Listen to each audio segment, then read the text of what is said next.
지금 우리 당의 경선 과정은 또 알고 계시죠?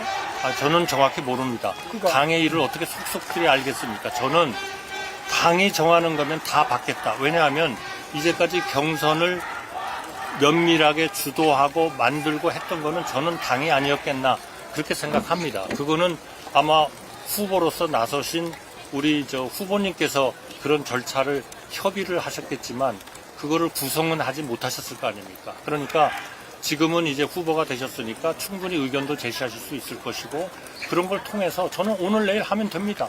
더 이상 뭐하러 일주일을 기다립니까? 그러면 저는 네. 지금 경선 과정을 거쳐서 또 저만이 아니라 많은 다른 후보들이 한 10명 이상의 후보들이 다 돈 1억씩 내고 또 한 번 또 다음 통과하면 또 1억을 내고 또 그 다음에 또 1억을 내고 많은 과정을 거쳐서 제가 여기 와 있지 않겠습니까? 그러면 우리 후보님께서 한덕수 후보님께서는 그럼 어디서 오셔가지고 저보고 빨리 단일화를 하자 이야기하시면 내가 약속을 했으니까 저보고 당신이 책임 있지 않느냐 단일화 안 하면 당신 책임이 책임 아니냐 있으신 거죠. 이렇게 말씀하시거든요. 책임 있으신 왜 거죠. 저한테 책임을 아니 묻습니까? 22번이나 아니, 그렇게 22번을 하겠다고 그러셨는데 이야기했다고 왜 또 일주일을 또 연기합니까? 그러면 자 후보님께서는 왜 지금 뒤늦게 나타나서 국민의힘의 경선 다 거치고 돈 다 내고 저는 모든 절차를 다 따랐어요. 그런 사람한테 난데없이 나타나서 나를 12일까지 경선을 완료해라.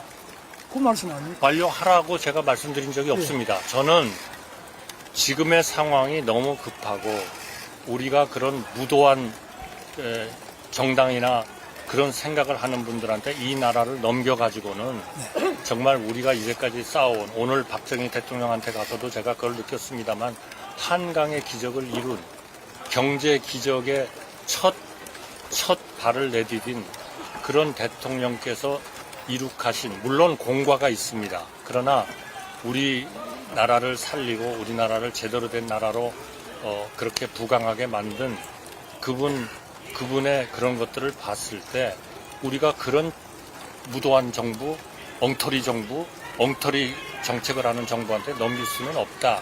그런 절박감 때문에 저는 제가 할 수 있는 가장 빠른 시간에 이 대통령으로서 이 역할을 해야 되겠다라고 나온 겁니다.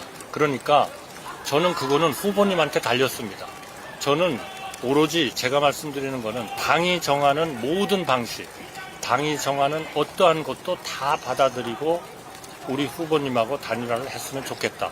그러나 후보님 판단이 그건 아니다. 일주일은 반드시 있어야 되겠다. 그러시다면 저는 우리의 이런 시급성을 보고 국민들의 어떤 지금 이런 명령 또 저는 오늘 신문에 보니까 당원들도 거의 87%가 단일화를 우리 후보님하고 저하고 해라 그렇게 얘기를 하고 있고 83% 정도는 단일화가 필요하다. 단일화가 필요하다는 게 83%, 단일화를 김문수 후보와 제 간에 하라는 게 87%쯤 됐다고 제가 얼핏 그중에 저도 포함되어 있습니다. 물론 언론에서 봤습니다. 그러니까 우리가 그러한 그 국민과 우리 당원의 뜻에 저는 따라야 된다고 봅니다. 제가 지금 당원에 대해서 제가 책임질 그러한 입장은 아닙니다만 그러나 그것이 우리 지금 그러한 것을 상당 부분 영향력을 가지고 계시고 의견을 내실 수 있는 우리 김 후보님께서 나는 그거는 도저히 아니라고 생각한다. 그렇게 생각하면 그거는 제가 국민에 대한 의무는 국민에 대해서 할 수 있는 거는 저는 10일과 11일에 걸쳐서 하게 돼 있는 우리 그 후보 등록을 저는 안 하는 것이 제가 유일하게 우리 국민들한테 국민 여러분 죄송합니다. 제가 우리 김문수 후보님을 설득 못했습니다.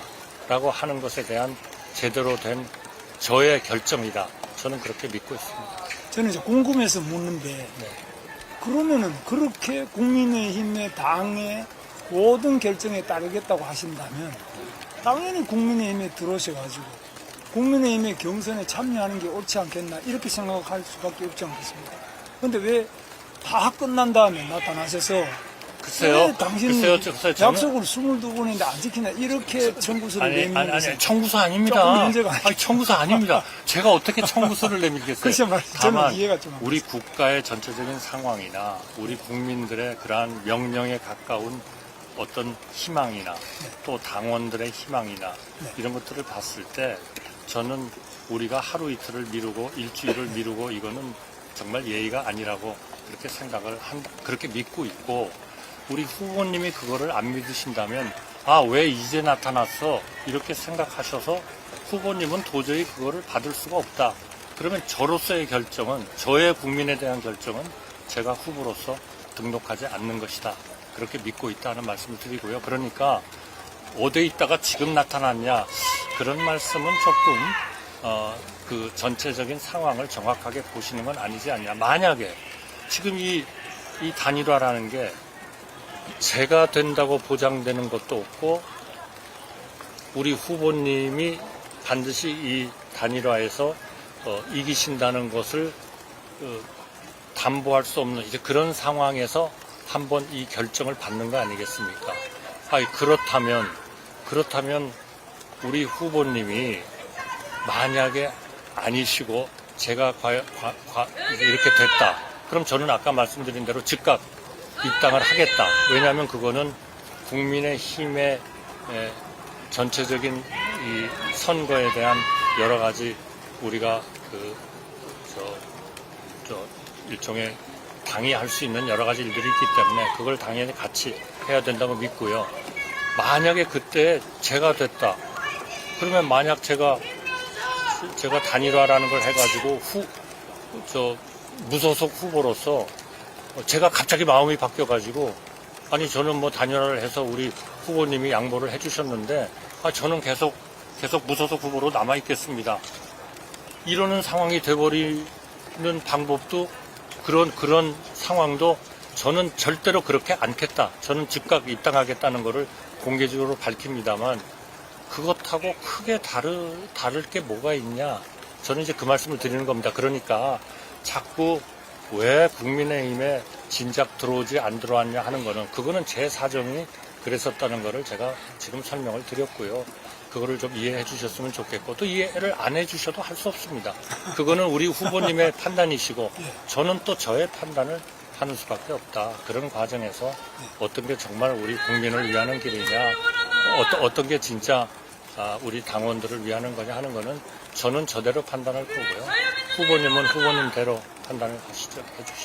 저는 이제 우리 총리님께서 국정을 많이 운영해 보시고 강요들을 또 다 통솔을 해보시고 이렇기 때문에 그 부분에 대해서는 굉장히 훌륭하신 점이 있지만 정당에 대해서는 한 번도 해보신 적이 없죠. 네. 저는 정당을 그래도 좀 오랜 기간 동안 해봤기 때문에 말씀드리면 후보님 같은 이런 경우에는 거의 우리나라 정당 역사에 없습니다. 아주 당원도 아니고 등록도 안 하겠다는 분이 나타나서 이 경선이 끝난 그래도 제1야당인데 여당인데 제1정당에 대해서 후보로 공식적으로 하자 없이 선출된 후보에 대하여 당신 왜 약속했는데 안 하느냐, 당신 당이 정하는 대로 해라 이렇게 요구하시는 이런 경우는 아마 전 세계 정당 역사상 처음일 겁니다. 그래서 저는 이건 뭐 물론 경험이 없으시니까 그럴 수 있다고 생각합니다. 왜냐하면 행정에서는 혹시 내가 총리로 지명받았는데 너희들이 왜 내 말을 안 듣느냐 이렇게 하실 수 있는지 몰라요. 저는 그래 본 적 없습니다. 정당은 이거는 정당법이 있고 또 당헌이 있고 당규가 있고 대통령 선출에 대한 여러 가지 절차가 있고 선거관리위원회 규정이 있습니다.